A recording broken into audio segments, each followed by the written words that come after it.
Yep, the video will kick on in a second here. There we go. All right, we are now live. Can you guys all hear me? So can 10 by 10. Fantastic. We will await a minute or two before we start going here. Hey, Mike, Sean, thanks for having us. Hello. Great to see everyone joining in.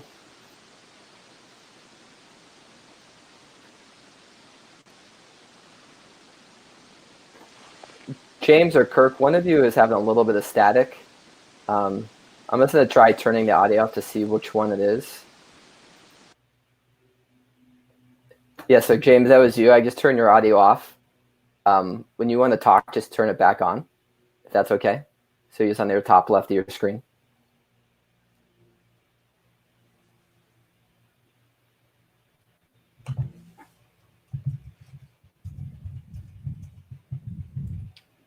So James, you got to turn your video back on, or your audio back on. All right, everyone. We've got 44 people here. We'll get started now, 46. It's awesome to see everyone. First, I want to thank you all for joining us. This is one of our first Smart Firefighting virtual chats, and I'm really excited today to be talking about virtual reality with some of the smartest and brightest minds that I know from around the world. We've got James Mullins from Australia, Ben Hermer from the UK, and Kirk Mckinzie from California, and myself in Chicago. 4 different time zones, and I think a lot of you are coming in from different time zones, which is really exciting. It's my goal here today to talk as little as possible and ask as many questions from some of these different experts, particularly around virtual reality. We're here in this virtual experience largely because COVID-19 is throwing a monkey wrench into a lot of our plans. But I'm excited to be able to host this today and bring you all value to be talking about virtual reality. This is going to be a casual discussion amongst all of us. So I encourage you all to use the chat bar, ask questions. We want you.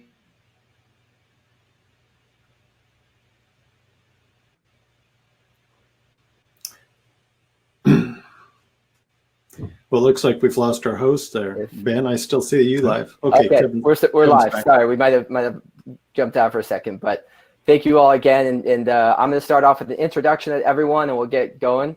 So if James, if you want to start, tell us a little bit about who you are, what you do, and how that ties into virtual reality.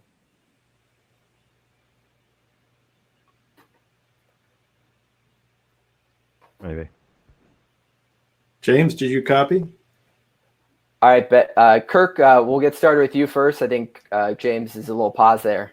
Okay. Not sure if people can hear me, but it's great to see so many people from all around the world. Go.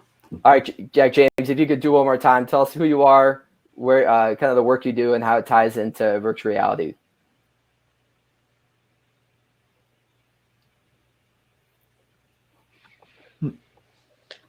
Well, that's a heck of a thing. Kevin, I'll go ahead then. Okay, please. So like James, I've been a firefighter for a number of decades and recently retired from active duty. James is still active duty volunteer in Australia. And after about 25 years, I thought we might upgrade the way we do business and educating the public and training firefighters, and got interested in VR as a platform and a number of other technologies, which we've spoken about a little bit before. And gratefully, James and the Flame and Ben at River have both been big teams supporting me at Casunas Fire Department and fire departments around the world in the move to VR. And James, are you back with us? We were hoping you'd give us an intro. All right. Maybe not. Ben, if you want to go, please. Indeed. So, yep, I'm Ben Hermer. So I'm the CTO at River. I'm in charge of the sort of technology path that we're taking and the technology that we use and part of the vision of the company. River is a training company for virtual reality. We specialize in photorealistic training, which lends itself well to the public sector a lot of the time. I can just hear James in the background. You there, James? Hey, how are we going? Okay. So I'll just finish Good, up and then you can go. Yeah, so we do photorealistic training for emergency services. Our speciality is actually scanning real world environments and pushing forward the realism and the believability of the scenes, which is ideal for first responders and for defense departments and the military, where you're trying to create the sense of realism that we would find in the real world, but in a virtual and repeatable environment. Awesome. And hopefully James will join us again. And, one thing that I really wanted to talk about here today is virtual reality in general, but also get very specific, where it seems like we've all heard virtual reality thrown around in a lot of different contexts. And I would love to hear from both of you and James once he gets back on sort of debunking some of these interpretations on how would you describe virtual reality, and what are some of the advantages that you see on how virtual reality can be used in the world of COVID-19? And we'll start with Kirk, if you can. Perfect. Gotcha. Yeah, well, thank you. For me, so virtual reality is where the screen is fully covered up. It's not mixed or augmented reality, where we might be a little bit of both. We only see the virtual environment, whether it's an RBG, red, blue, green, visible light camera, like a 360-degree video, which we can view on our phone in a simple cardboard viewer, or more advanced systems. And this has given us an opportunity to, ironically, with COVID, we could be transmitting, and maybe we'll do this next, especially with the help of technologists like Ben and James, is push this out live in 360 video, because we can do that now. And so the whole world has moved into this rapid video chat ingestion. Well, now we can't get together and train the way we used to. So now we have to upgrade the way we're going to do training modules. And in VR, it's fully immersive. We don't see anything else, whether it's computer generated illustrations, 3D models, 360 video, or the like. And James, I want to give James, are you back on the audio there, James? Certainly am, Kirk. Back. Apologies all. No worries. You've been worth the wait, James. Tell us how you got into it, would you? Look, I guess my background in VR is about 25 years, pre having grey hair. I'm a robotics engineer, so for me, VR was about telepresence and being able to control bomb disposal robots and counter ID robots, hostage negotiation platforms and things like that. And I've been a firefighter for about 26 years now too. So this kind of topic really is a combination of my two passions. Awesome. And so when you were gone, I teed up the question on, in both Ben and James, your kind of layman's term of what is virtual reality, and what are some of the kind of examples of use cases or value-added applications of virtual reality? Yeah, well, look, I guess, as I said, I started off working in telepresence, so being able to put people in dangerous situations that you don't physically want to be in. And for us, VR is part of an immersive environment, a fully immersive environment. So my research back in my university days was in haptics, which is force feedback and touch. So we had robots that we could remotely put your hand in a glove, effectively remotely grab a landmine from a mile away, squeeze it, feel how hard you're squeezing it, brush sand off it without detonating it, and see it in 3D. And 3D is really important for depth perception. So, the environments are that realistic that we can create these days that people fall over in them. If we put a table in front of you, you will walk around it. We put railway tracks in front of you, you'll step over them. We've had people go to lean on some of the cars in our virtual environments and basically fall over because we're tricking the brain to that level of immersion that people think they're in the environment physically. I do this all the time, even now, years and years later, is I'll take the VR controllers that I've just been playing around with for the past 15 minutes, and I'll put them on a virtual table and hear them hit the floor. And even now, it still confuses my brain that much, and I've spent thousands of hours in VR. I think for me, VR, the pursuit, the interest that I have in this area, I think is the, as James was describing that, it's the tricking of the brain. It's allowing us to experience experientially something that is real to us while we're doing it. To be able to go into a virtual space, a virtual world, a virtual scenario, and see the reality in front of you, and have your brain completely believe that's where you are. And of course, from a training point of view, that's absolutely ideal. It means that we can show people things that normally would be either very difficult or very dangerous for them to see. Or we can do things such as desensitization training. We can show them things that they are likely to see in their role that they're taking on as an emergency responder, or or some other hazardous job, and allow them to experience that slowly, and allow them to come to terms with what they've got to do, and in a safe and repeatable environment. But I think for me, VR is the encapsulation of where you are. It's about replacing senses that you're using every day in the normal world with a simulation, but trying to get that simulation to feel real, so that you can concentrate on what you're doing within that scenario. I think there's two ways that we can use virtual reality in this kind of training environment, and that's for the confirmatory training, the bread and butter work that we do, just developing our muscle memory, or there's the 1%ers or the 5%ers, or the jobs that we may or may not see ever in our career. So I think it's important that we cover both aspects of training in virtual environments. And it's surprising, we go to trade shows all around the world, and we get some pretty senior firefighters in our systems over the years that we've been operating, and we give them a fairly intense fire situation, and they want to go to to a fog pattern to protect themselves, and sometimes they'll go the wrong way. So firefighting isn't like riding a bike. You do lose those minor muscle memory skills, and it really is important to continue experiencing these kind of events that, as we're probably seeing less structure fires happen over the years, we're probably seeing different construction of buildings, and Kirk can talk about this, I'm sure, in detail.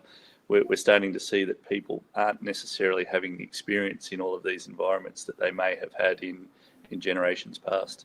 So I guess this is a technology that we're looking to try and add some of that experience back in. Yeah, absolutely. I mean, from our point of view, so it's funny because James and I are at different processes within the same process, if you like. We concentrate very much on the post fire, whereas James concentrate very much on the fires themselves for a lot of what we're doing.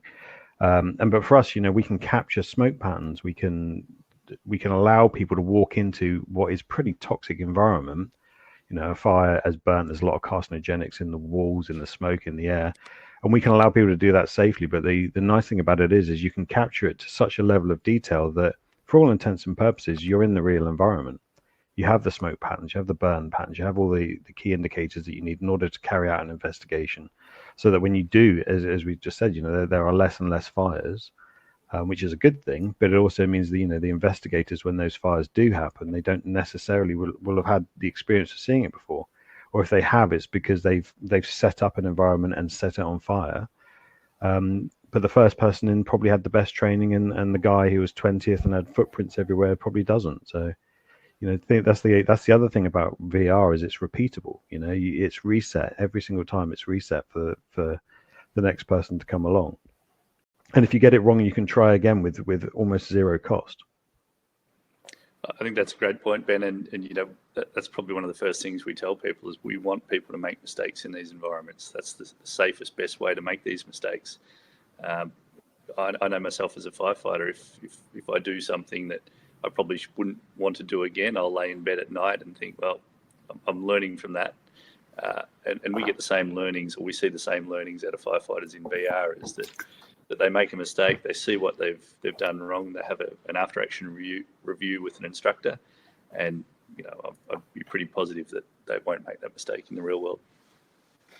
So it seems like anything that's expensive, dangerous, or a risk to health is a good reason to use VR. So Kirk, coming from you with 30 plus years in the fire service and hearing about some of the pre-fire training and post-fire training, what are some of these use cases or examples that you've seen or even personally done with some of these different VR applications? Well, to Ben's point, one of the best things might be the pre-exposure to a traumatic event. Right when I started, there were some pretty tough colleagues, and gratefully everybody's tough out there, but gratefully we've come to a place where we talk about the challenges of what we see. So important. We're a greater risk to ourselves than the occupation sometimes. And being able to go into a fire in advance of reality or a traumatic EMS event. This is a great place, I think, where we can learn and see what our emotional or physiological responses will be. And I put a note in the chat bar there. Dr. Skip Rizzo did quite a bit of work with warfighters who came back, were affected by their traumatic stress exposures, and helping them work on the recovery. And he's also done some seminal work in that.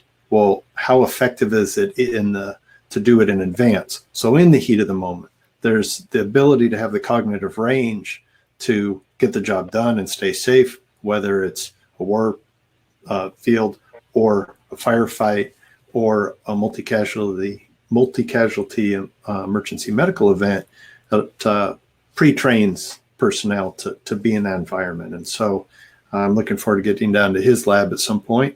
And then to Ben's point, also on the reset, that, this is how we believe the fire started. Well, maybe not so much. And having done a couple of their experiences, looking for him to do the other ones that have been developed.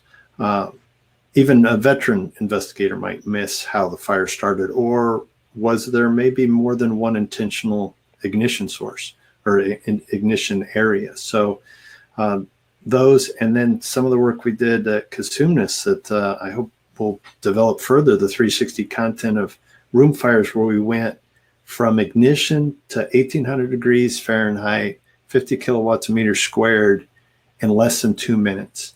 And that was at the floor. And so full room involvement in less than 2 minutes. And there aren't a lot of firefighters who've managed to live through that or seen it. And each time I watch that video, every single time, there's something new I've picked up. And yet gratefully, we don't get the chance to do that very often, to go on house fires. It's better for everybody, carcinogens, the community, yet our Rolodex is only so big. So how do we improve our slide deck so we know what to do in the heat of the moment? And it seems like with virtual reality, one thing that I want to keep highlighting is that these are not toys. These are tools that have learning objectives.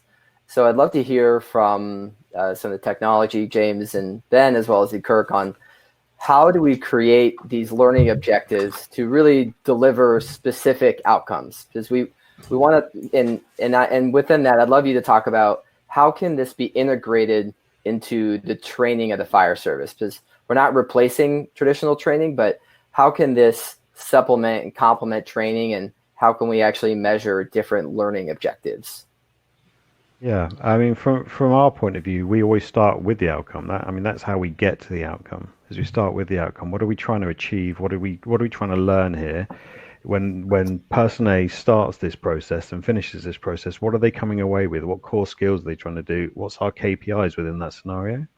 Once we have those, then we can move backwards through the scenario and design a scenario that will teach those skills. I mean, with our particular product, ours is instructor led. So one of the things that we made a decision quite early on with ours was that we don't want to replace instructors with virtual reality. What we want to do is enable instructors to have more tools and better tools to actually continue to do that. So, if you're into, for instance, one of the river fire investigation scenes, the point of it, I mean, you can certainly do it on your own, but that's not necessarily the point of it. The point of it is also that you'd have support from an instructor while you're doing that. Now, that instructor doesn't even have to be in virtual reality with you. They can actually be at a PC and talking to you either through comms or in the same room, which is something we'll talk about again in a minute with the impact of COVID and what that means for our products. But I think that's certainly the way that we've approached the VR training itself, is like, what is the outcome? And these things, they're not toys and they're not cheap. So if you start at the beginning and try to get something shiny and try to push it through like it is a toy, then you're not really going to get the outcome you want from it. So the conversation for us always has to start, where are you trying to get to? If we can know where you've got to get to, we can work our way back. And that, in some ways, that isn't that's not really a VR thing. It's more like it's a training thing, isn't it? This is how you train. And as I say, we at River, and I know James as well, what we're trying to do is provide tools for instructors to increase the amount of value they get from their training and their time, because with the best will in the world, people can't spend all their time training. Firefighters have to be putting out fires. So they when they do train, we're trying to maximize the amount of time that the value they get out of the time that they're doing it. I think that's a great point, Ben. I couldn't agree more. I guess probably as firefighters, we've been training using simulation ever since we've had fire services. We light a crib on fire. We have a burn house that is reusable. We use gas-fired props. So VR or immersive environments are just another tool for the toolbox of the instructor. We can create things that would be difficult, expensive, environmentally hazardous, physiologically hazardous for the firefighter or the instructor. And it also means we can train larger scale incidents quite easily without having to have necessarily two companies or 30, 40 firefighters involved. Really, the scalability of the technology means that we can, if you can imagine it, we can create it. And to some of the points in the comments before, we start with after action reviews, but it's about finding out what are the things that our current training doctrine is missing, and enabling that using some of this new technology. For example, we had a couple of firefighters that had to jump out of a second-story building because we found out that in that part of our state, they didn't have multi-story burn houses. They'd never experienced a multi-story fire before. And so they'd lost some of that experience in how to deal with the passage of air in the building and ventilation techniques. And basically they'd gone upstairs, the fire was downstairs, they'd ventilated, the fire had chased them up the stairs. So a number of failures, but we look at sort of those near misses or those line of duty deaths, and we're looking at creating training environments so that the next generation through can learn from those sometimes deadly mistakes, and we certainly don't want to see them on the fire ground. And James, I've heard you say something before, and this is true to both of your points you made, where like with the flame systems, which is training a firefighter and some of the different firefighter training tactics, is the last thing a firefighter does is put water on the fire. Yep. Talk me through that statement and what you mean as someone would be going through a training process. Look, I guess it's very easy, and I'm sure Kirk will tell you the same thing. It's very easy for a firefighter to see fire, put fire out. We get can get very focused on the red stuff, and for me, and that's what I'm trying to train our people, is that that's the last thing we want to do. We have a term RECCIO. I think it's used in some states in the US. So it's all about rescue, then the exposures, then the containment, then extinguish, and then overhaul. So extinguish is down the end. So we want people to do that dynamic risk assessment, the safe approach to a fire, dynamic risk assessment, understanding the risks to both them, the public, potential casualties in the environment, structural collapse, all of that sort of thing before they go and put water on the fire. And some fires, and we've got some examples of propane tank fires where they've been impinged. It might have been an accident, they're on fire, and we'll see that a lot of firefighters will put those propane tanks out. They're venting away, they're doing their job, whereas we really should be just cooling them down, preventing a levy. Otherwise, we've got an uncontrolled gas leak. So once we sort of let people fail in that environment, we have a chat to them about what may or may not be the best, outcome. Coming back to Ben's comments about outcomes, it's about really going back to the standards, the codes, the training doctrine that an individual department has, and says, well, look, this is how you would apply it to your training doctrine. As I said, mistakes are great in these kind of environments, because we learn more from our mistakes than our successes, I think.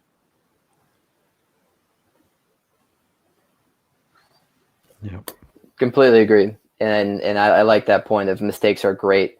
And Ben, one of the other statements you made that I really liked is tricking the brain. So I kind of want to bring this to Captain Kirk, where we just talked about some of the sort of functionality and methodology behind the learning objectives, but could you give us a specific use case example of right now of how virtual reality can be used in the wake of COVID? I know COVID-19 has thrown a monkey wrench into a lot of things, but how is COVID making training harder, and how is it that VR, a hypothetical or real example of how VR can be used as a training tool in the current and future range of training? Thanks, Kevin. And first, I want to comment on, I've been putting some links in the chat bar there to Jeff Dullen. Jeff, thanks for asking the question on, about using VR and PTSD, and how do we move the ball? Dr. Skip Rizzo at USC, I put a link to his work. I believe may have a 3D asset from Department of Homeland Security called Edge, which was a training tool for active shooter and fire involvement, a 30-story VR environment where different avatars can come together and play what might be known as a serious game between the blue forces and the red forces. And let's leverage that asset to train our firefighters in advance of an ugly call. And so to your point, Kevin, for training, most departments have enacted you can't have more than 2 people like in the same room together for training. So we've always been hands-on, pulling hose, forcing doors, doing the hard work.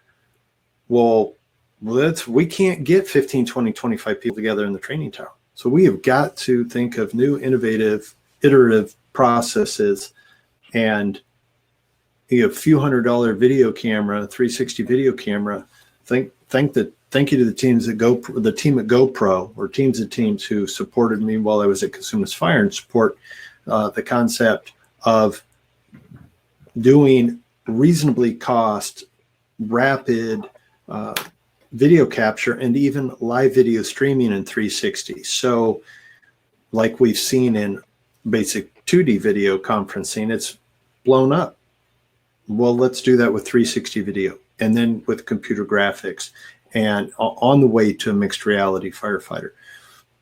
And more importantly, there's only one firefighter per 1,500 souls, roughly, on the planet. So it's the 1,500 we're trying to serve. And rather than serving them one firefighter to 1,500, let's work on education of the public. Yes, training firefighters, EMS, peacekeepers, law enforcement officers. But let's educate the public to prevent the problem in the first place. And so I don't even know how many hundreds of kindergartners that come through the firehouse while I was there. It's just an awesome experience to be there with them, teach them to crawl low under smoke quickly to get out. If your clothes catch on fire in a campfire, stop, drop, and roll. Lighters and matches are for grown-ups. Well, we can't have 30, 40, 50, or 80, or like one day we had 180 students come through. We can't do that today, but we can put them in VR on a phone, on split screen, in a cardboard box at home today.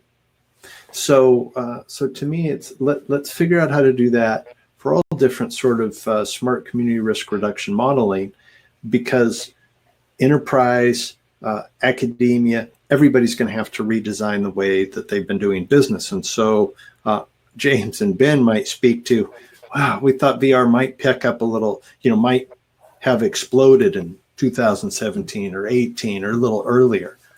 Maybe ironically, the tragedies we're faced as on a global level right now with COVID, maybe that's an impetus to move VR forward in a way that is only empowered by that difficulty. Ben, James, any thoughts or comments to that? Yeah, look, I guess we're seeing certainly an uptake. We work with a lot of Air Force customers around the world.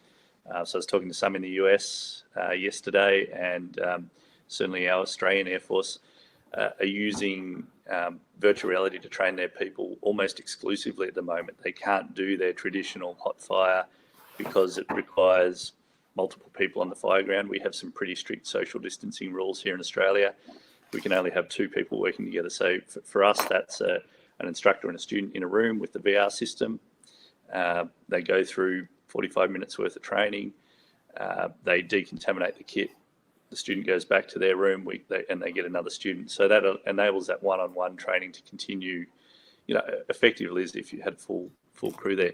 And I guess to touch on Kirk's points about community education and children and so forth, it's phenomenal to see all ages experience this kind of technology. We've gone from a 4-year-old to a 94-year-old in our systems, and I guess as a firefighter too, we want to create these environments, and what Ben's doing with the video technology and what other organisations are doing around the world, enabling them to take this technology out to the public is hugely beneficial.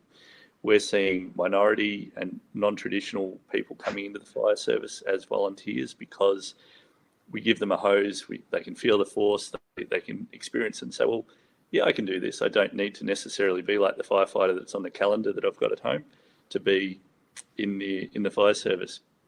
And we talked about prevention before. Probably extinguishers is a great point for that. We take our extinguisher out into the public as a fire service in VR and give a lineup of 50, 60 kids a go of firing off a fire extinguisher and trying to put out a fire and seeing what it looks like to put water onto a fat fire in VR. We don't have to burn anything. We can be in a tent out in the park quite easily using this kind of technology repeatably. Yeah, I mean, for us, so one of our aims right at the beginning of starting this is one of the things we realized at the beginning was that VR is, as amazing as it is, can be quite isolating. So because you're in a different world, you could be in a room with 50 people, but you can't see those people and you can't see what's going on. So one of the things that we did first of all was try, as I said earlier, try to keep the instructor within that experience. But we've been up to now aiming for almost like classroom experiences in VR. I mean, one of our products sells you can have 45 people in a room with headsets on, with somebody at the front of the room instructing them and controlling what they see. And of course, there's COVID, and as it shapes out, and whatever the world's going to be like after this, it certainly isn't going to be the same. Has put the pressure on some of our products, obviously, because we can't put everybody in the same room anymore. We're looking to just try to shift our products to be separate. What we've come to understand over the last couple of weeks is that the philosophy we had before, we can adjust that philosophy so that we can have 30, 40, 50, 100 people at home with virtual reality headsets on, and we can have a single instructor somewhere guiding them through that. In the same way this call is working. I mean, I'm sat here talking to James, who's in Australia. You guys are in the middle between us, but it's incredibly good quality and it works. And we can do that with VR too. We can link these people together. So not only can we, take the risks out of VR, we can also enable people to still have that social experience that you need in training. You do learn from other people. You learn from what you're seeing. You do learn from our training scenarios, but actually a lot of the knowledge, certainly in our products anyway, a lot of the knowledge is still coming from the instructor. And they, what we might end up thinking of as old-fashioned, where you get 40 people in secondment away from their roles and they all sit in a classroom, and whether they're doing RVR or whether they're looking at a PowerPoint, that's probably a thing of the past. Not to mention that a lot of the industries are now getting to understand what it's like to work from home, and people are becoming more comfortable with the idea of remote working and remote technology. The way I see VR in all of our products and everybody who's in this field right now is enabling people to do that in a connected way replacing that element of personal space and contact that we've been so used to, and then bringing it back by allowing people to do that within VR. I mean, for people who've never done it, it is incredibly real when there is somebody who you know, or a human being who is 3 meters away from you, or under social distancing, like a meter away from you in VR. You know, you feel like that person is there. You interact with them in the same way we're interacting here, but by having a presence, a body presence, and a shared view of the world like we do in real life while you're doing VR, even if you're separated by thousands of miles or you're separated by thousands of meters. It just allows people to continue to learn from each other in the social way that we do, or we have done up to now. So that was actually one of the questions from David, where he asked about how would this work for remote training, where this is a virtual conversation we're having now, but how could VR be tailored to be able to allow people in different areas to have that connected experience? One of the benefits, if you like, of VR, the side effect of VR. So if we have, for instance, a fire investigation scene, so we've got a student, VR headset, headphones on, they're inside a container that's been burnt, or a room that's been burnt, and they're doing an investigation, and we have an instructor physically next to them, also in VR. As far as those two people are concerned, they're not really in the same real world space, even though they may be. As far as they're both concerned, from their perception, from their emotional responses, they are talking to the person in virtual reality. So currently, our products have been running where that may be in the same room, or it may be in the room next door, so that there's not too much audio interference. But in reality, it makes no difference. They could literally be, James and I could step into either one of his scenes or one of our scenes and have that training experience as if we're next door. So in a lot of ways, VR lends itself to the new world that we're finding ourselves in that it gives us a chance to replace some of that personal space that we've enjoyed, that kind of interaction we've enjoyed on a visceral level by having physical interactions. Well, it can actually replace that. I mean, nothing's as good as the real life. But, you know, if you think about how society would be dealing with this right now without social media, I mean, for all its bugbears and all its nonsense that it creates in the world, that is a social interaction that people are having right now that they couldn't have had in 1990 if COVID had been, if we'd been where we are right now. And I believe that as we come out of this, VR can provide the same, maybe not the same scale, but the same sort of low-level benefits to society, not just in the training environments we're talking about. I'm talking VR in general.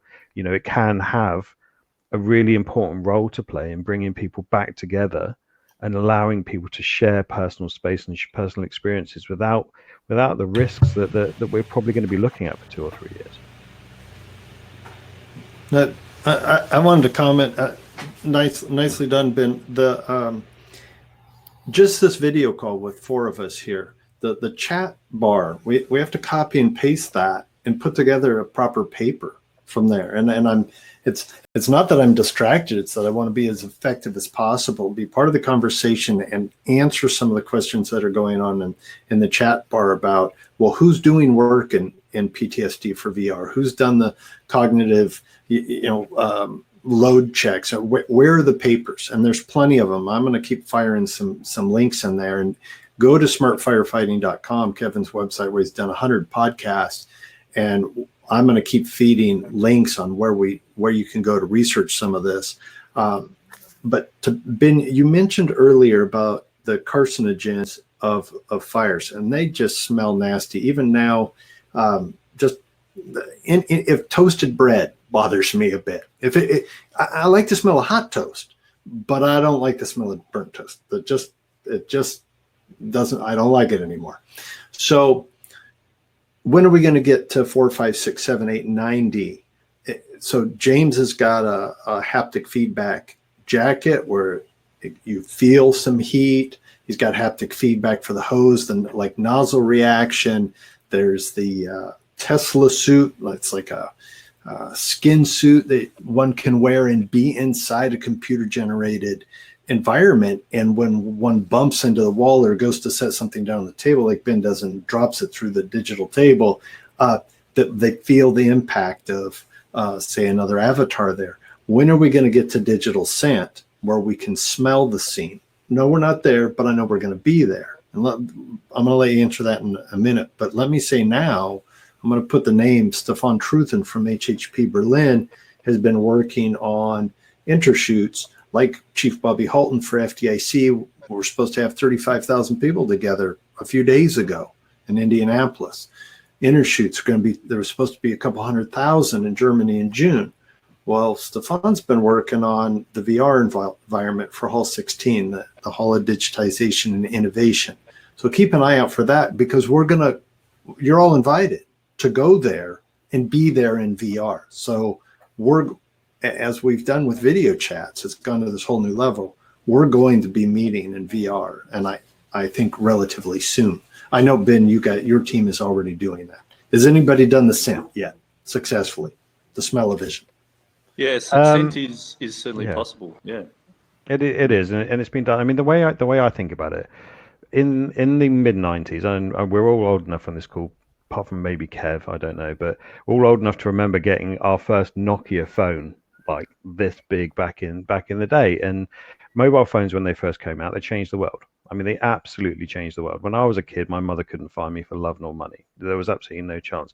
And from the mid-90s onwards, parenting became a breeze because you knew where they were. I know it didn't, but the difference that made to our lives was phenomenal. And the technology that they managed to cram into this tiny little box, and they weren't that big, they were tiny. You could carry them, and they got smaller and smaller. Absolutely fundamentally changed the world. And I see VR currently, and it is amazing and it is changing the world. But we are in the 90s of VR. That's where we are right now. And look at us, 25 years later, we have a supercomputer in our pocket. We have a connection in our pocket. I can drive down a motorway or a highway at 70 miles an hour. You should never drive at 90 miles an hour, unless you're in Germany, of course. But I can drive down at the legal limit of 70 miles an hour down a highway, and my phone has got a solid connection to somebody in Canada, in Australia, wherever we are. And we've gone from there in 25 years. And every single year, the mobile phone has amazed us all. Every single year for the past 25 years, it's got incredibly better. And VR is doing the same at the same sort of pace, if not faster. So to answer Kurt's question, when is smell coming? Soon. When are these haptic feedbacks coming? Soon. When is it that actually you'll be able to wear a band on your arm that stimulates muscle tension, muscle feelings? Soon. I was at CES this year. The physical brain interface stuff that they're doing, and I'm not talking drilling holes in the heads. I'm just talking bands that can go on your arms that can sense your brain waves. Those things are coming, and there are so many bright people in the world. And this is an exciting area for people to be researching in. So, yeah, it's only going to get better from here on out. And it seems to get better every 3 months, it would seem, at the moment. And I love this discussion on some of the different things like digital scent. I'd love to hear from all of you on if you think there are certain technological gaps that are preventing VR adoption, and in general, what are the biggest barriers to getting virtual reality integrated to training programs, whether it's cost or past perceptions of training? I mean, what are some of the barriers, whether it's cultural or technological, that you see? Can I just go? I'll go first. I know I just spoke a lot, but I do speak a lot anyway. One of the biggest barriers we've got is getting the headset on somebody.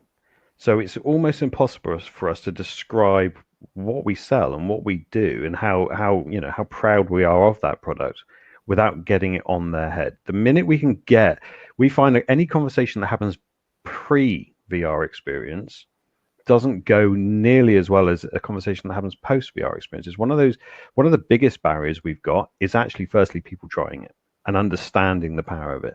Once somebody takes that headset off for the first time or even the 10th time, their own imagination is deciding what they can do with this. They you give somebody a hammer, they work out how to hit things with it. It's the same with VR. So I think one of the biggest problems is the adoption at the moment is just getting it into society, and making sure enough people have tried it, and they tried good VR, and they tried, we're talking at the moment, we're talking enterprise level VR. We're not talking a roller coaster experience that you download off an app store. So potential clients of ours, we need them to experience it. But then the second biggest barrier at the moment, and this comes back to the mobile phone conversation I just had, is the horsepower. That's changing, but there's an IT burden at the moment, somewhat, of having VR, and I think that scares people. We've all had bad IT experiences the whole of our lives. The systems don't work, and you have somebody like me in a cupboard somewhere who fixes it, and you don't want to even talk to him because he's a nerd. But VR is changing. That we've got the Quest. People like Facebook have bought Oculus now. They are doing everything they can to make that package small and powerful, and that in and of itself removes a huge barrier to entry. If you don't have the IT burden, if you have something that is almost disposable, and the power's in the software, the same as your phone. The minute you can miniaturize it down, get it battery powered, get it away from the wires and the computers, and there is still a place for super powerful computers to run VR, because some of the stuff we do, some of the simulations we do, we want that horsepower. But I think one of the most exciting things that's happened in the VR space for me in the last 2 years is the Oculus Quest is a standalone miniaturized headset that lasts for 4 hours and costs $400. That is a game changer, and we just need, as an industry, we need to let people try it. What James was talking about a minute ago, lining kids up to go through his fire extinguisher training. Those kids they get it. James? I think great point, Ben. And probably the other thing too is that we've got a negative perception. Everything we're talking about today wouldn't have been possible, 5-6 years ago, I'd say, Ben. Pre that, and I've been using virtual reality headsets for 20 odd years, back when they were $30,000-$40,000 a pop, just a headset. They were rubbish. You'd get out of them after 5 minutes, you'd feel sick, you'd feel like you're going to fall off your feet. Really, the technology has evolved so much, and the problem I think we have getting people into VR is that they've been to, a theme park and put on a dodgy VR headset from 10 years ago, and it's made them feel crook, or that they haven't had that experience. So once VR's done right, you put people in it, and it is magic. It is immersive. They are in that environment. You put them in a bad VR experience, and that's still the case today. There's plenty of bad VR experiences around. They'll never want to see it again. Kirk, any major barriers that you see with adopting VR within training programs within today's fire realm? People, policies, and procedure, culture, awareness. More importantly, I think, is how do we move the ball? It's effective for most people who've tried something that's reasonably good. So let's just move the ball rather than the barriers. Let's get to how do we solve it. So a couple questions came up. What about for CPR training? Are you kidding me? Yeah, for cardiopulmonary resuscitation, basic skill sets you can shoot with. I just put up the link to the GoPro Fusion. You can edit the 360 camera on your phone. You can publish it and send it out to your family members. What if somebody in the family is having angina? They've got a heart condition. It's known. Well, how are you going to train your family? It's so easy for everybody to start getting it out to the masses. And now, for James and Ben, who've been doing it for decades, then there's this whole next level, or 10 levels ahead, where it's very immersive. I think we might have lost our friend Kurt for a little bit. Just to kind of parlay back to you, James, really quick, could you tell us about that example? I wasn't there. In 1673, brass coupled fire hose, still iterating the fire hose, still deciding the size and shape of the water droplets and how many GPMs, and depends on the fire load and heat release rates and so on and so forth. It's true. but I realized for all the Kirk is in his work trailer, and I know the Wi-Fi might be a little dodgy. I love that adjective. So he might come back, and I'll tell him to time out for a sec. But James, could you tell us that example of that you had mentioned about how the Air Force is using VR technology in this wake of COVID-19? Yeah, well, look, it really is about getting people one-on-one training, and traditional training methods don't allow that. We need a pump operator, we need a nozzleman, you need the instructor, you need probably at least 4 or 5 people on the firing ground to make any kind of realistic hot fire training successful or work. Certainly from back when I first started, you could go and light something up pretty easily and off you go. But nowadays, safety officers and all that sort of stuff. And we are seeing too that certainly in our state, and I think we're starting to see this around the world, we can't use firefighting foam at all for training. So the first time some of our new firefighters will use foam is operationally. So how do we teach them to lob, roll, throw foam, bounce foam off objects to get it to where we need it? It's impossible. It really is back down to the on-the-job apprenticeship model to teach foam now using traditional methods. The benefit of virtual reality, we can use thousands and thousands of gallons of foam, push reset, as we said before, and put the next person. I was in Europe recently and I saw them fire up an aircraft incident, and it was €12,000 worth of fuel for about 30 seconds. Huge expense to burn some of these environments, and one shot. Virtual reality, we can create that 1 million times, 100 million times.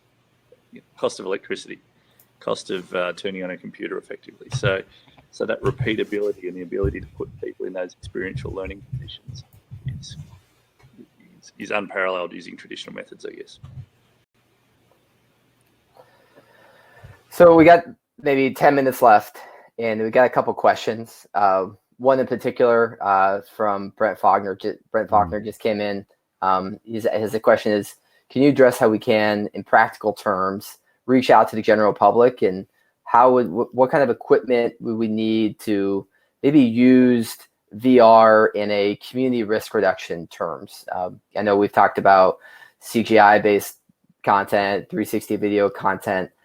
What are maybe some examples of how this can be used for not only training firefighters, but also the general public and training on public safety education, let's say? I mean, from my point of view, if you're going for like mass experience, so you want as many people through it as you can from the lowest point of barrier that you can, 360 video is a great introduction to it. The headsets are a couple of $100s. You can create content relatively cheaply depending on what you're trying to achieve, and you can get those out. You can get out on the streets and show people those things. That, and I mean, obviously that it's a very static experience, but it is incredibly immersive. The fire videos that Kirk was talking about earlier, and we have some that we've done here with the UK fire service. Nobody gets to stand inside a fire. Nobody gets to see how a fire really goes. The guys who are there looking at it are trying to do their job. They're not trying to examine it necessarily. So things like that can work really well. There's content out there for videos. And then there is the Oculus Quest I was just talking about before. I mean, it isn't a super powerful VR headset that's going to give you photorealistic environments, but I don't know how much it is in America, $400, $500, something like that.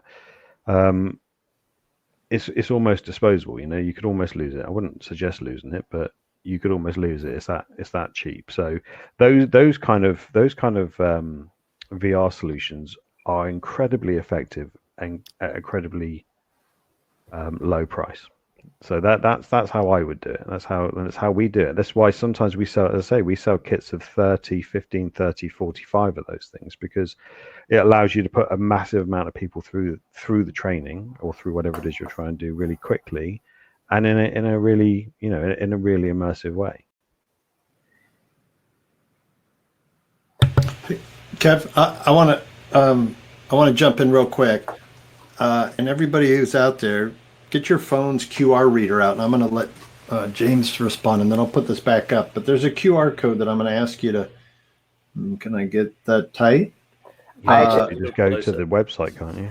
I Yeah. have Is it one QR? that I can pull out. That'd be great if you could put it up, and then the folks can scan it with their phone's QR, and they can go for a ride inside a fire engine in 360 degrees. And it was put together with the help of engineer Brian Flynn at Casuma's Fire, to try and educate the public to pull to the right for sirens and lights. Depends on what country you're in, right? You get out of the way. It was figured in the U.S. that if we could reduce response times by a minute, we would save 10,000 lives in a year. Right? So before COVID, we lost 7,000 people a day in the country to various means, based on CDC death rates of 8 per 1,000 annually. All sorts of reasons. So we can educate the public in so many things. What's the risks in your community? What's the risk in your family? And then you can put your phone in a crappy little cardboard box. And then to these guys, long-term business models. Oh, there's just so much more we can do. So to me, like been done with video conferencing in the last few weeks, like every middle schooler in the country now is pretty much video conferencing their classes. Let's do that with VR at scale. And then the enterprise teams like Google, and this will be the last thing, are at Oculus. To Ben's point, yeah, Facebook spent, I think, $2.4 billion. And I'm thankful to Paul Merlucky, before he departed Facebook, helped us get started. I met him in 2017, sent us a couple Oculus Rifts, bulky, heavy, a little slower, wired. And now in a couple of years, we already have the Quest doing so much more. So let's make it so that the big enterprise teams can take us to Thanksgiving across the country in VR and smell the stuffing of somebody else in somebody else's kitchen. Right, that's where this is going, and then let's save a life along the way. Great point, Kate. I think we're firefighters or in the firefighting industry. We need to be aware too that the general public doesn't really understand the risks that we're fairly common. We're a bit blasé about it. The speed at which a family home burns nowadays, 3 to 4 minutes to get out versus 17, 18 minutes, I think, are the generally accepted statistics of my parents' generation. So, fire burns through our houses much quicker. We need to get that experiential learning without giving people PTSD or stressing them out too much, but we need to educate them of the risks, and VR is a great opportunity to do that. 80% of fires in the home could probably be put out using direct attack with a fire extinguisher if people are trained how to use it, if they had a fire extinguisher. We go out into the public in some new housing estates, and I guarantee that 99% of homes don't have either a fire blanket or a fire extinguisher. I don't think that would be too unique around the world. This education campaign is critical, and VR is another tool that we can get to put people in it and say, well, here's what you would experience. Teach kids to get down low underneath smoke.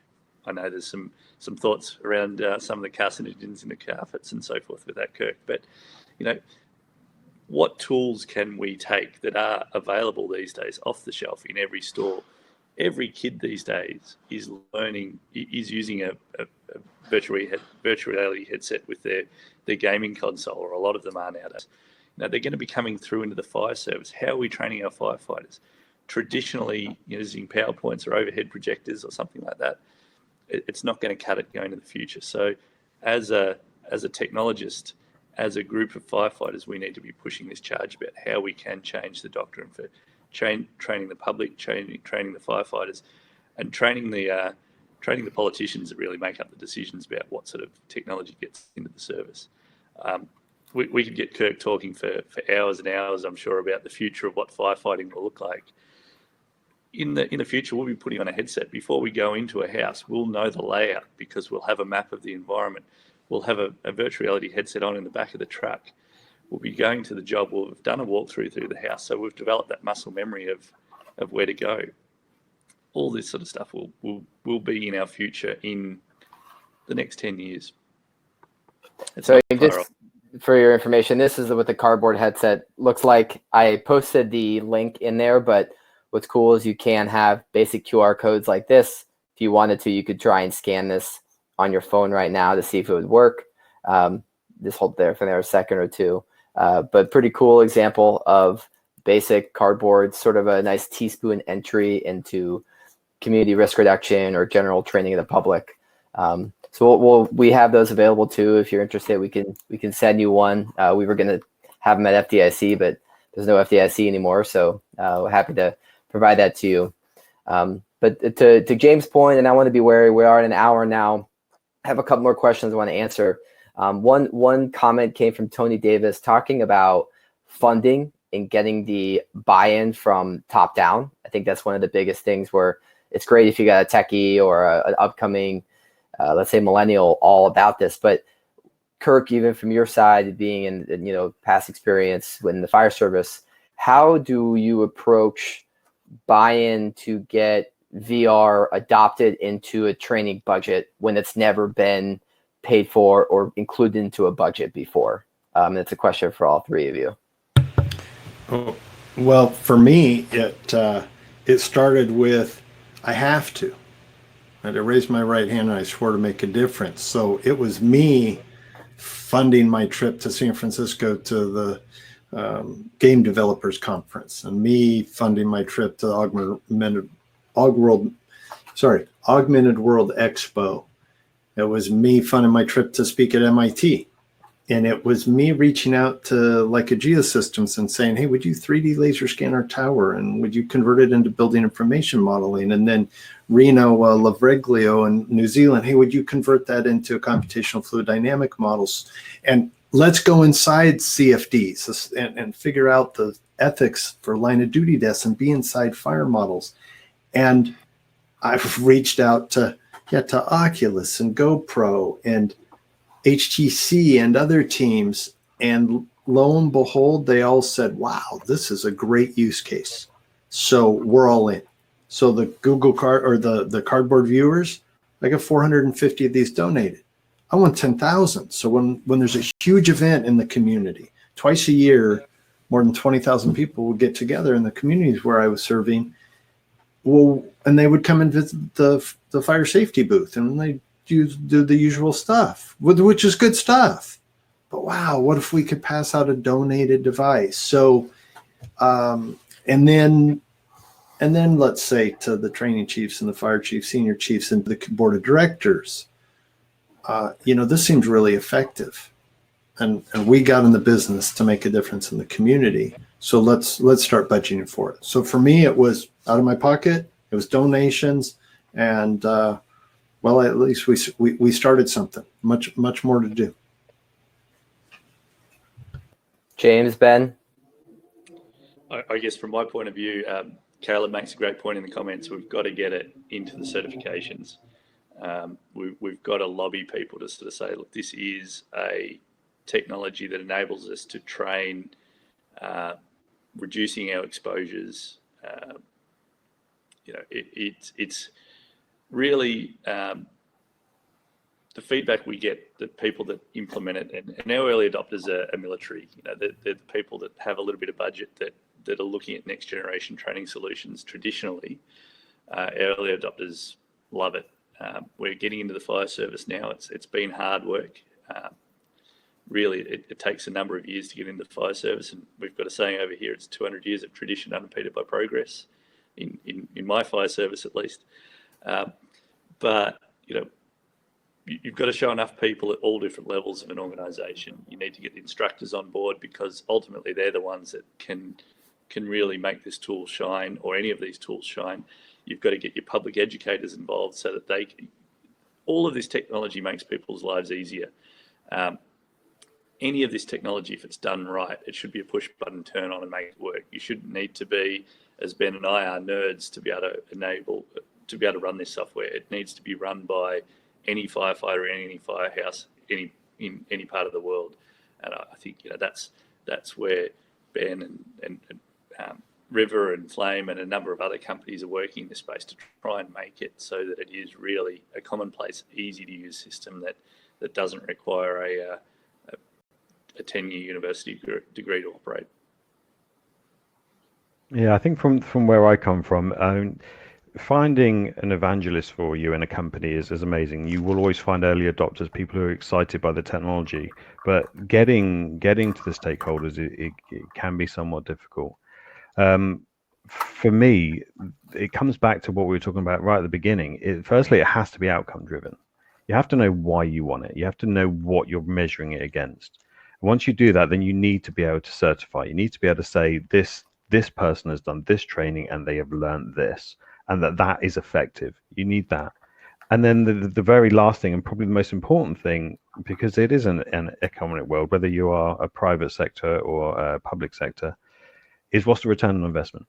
It doesn't matter if it costs 50 quid if it saves you 65, but it also doesn't matter if it costs 50 million if it saves you 60 million.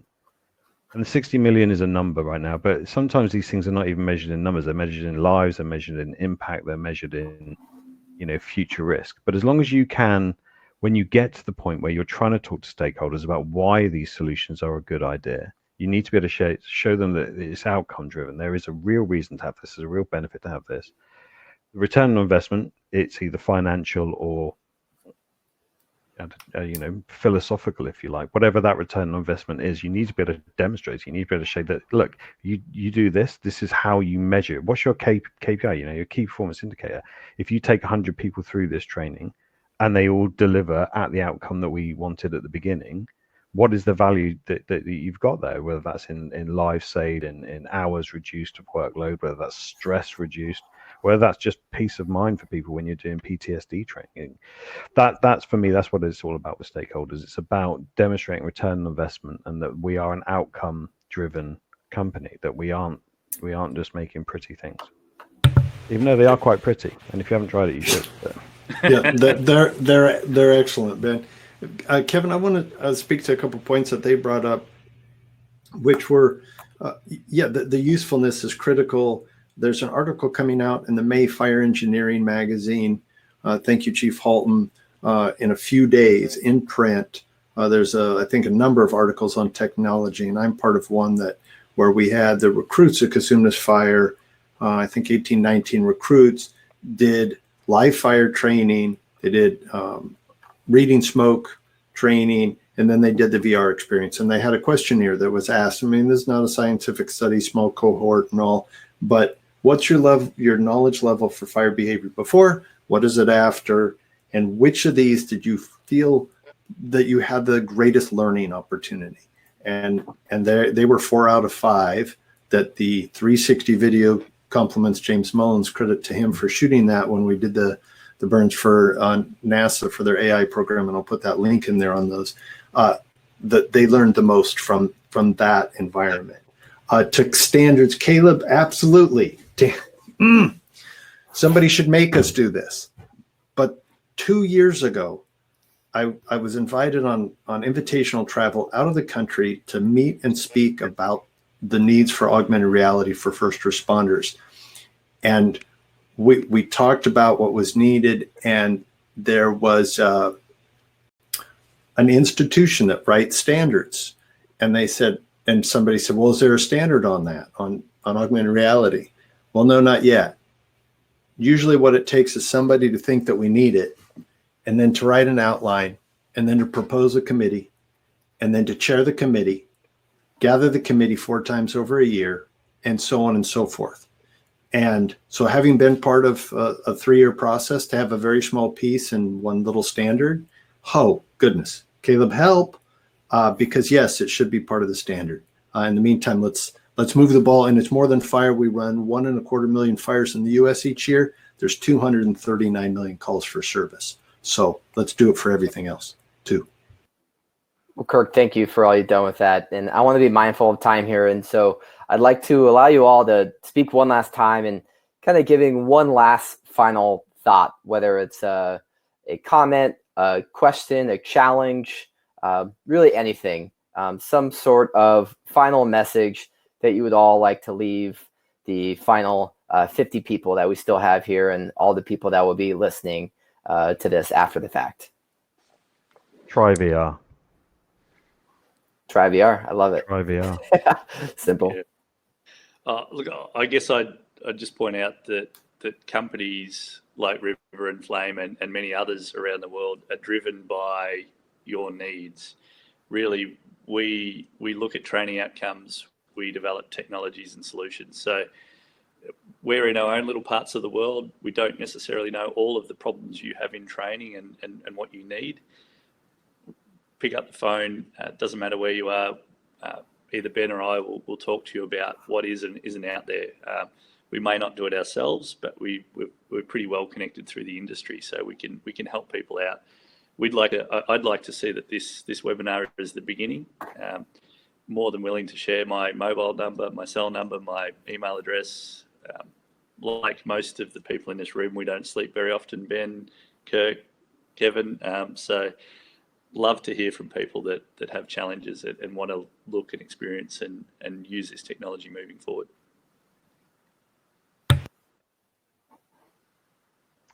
Muted, Kirk. Kirk, your audio.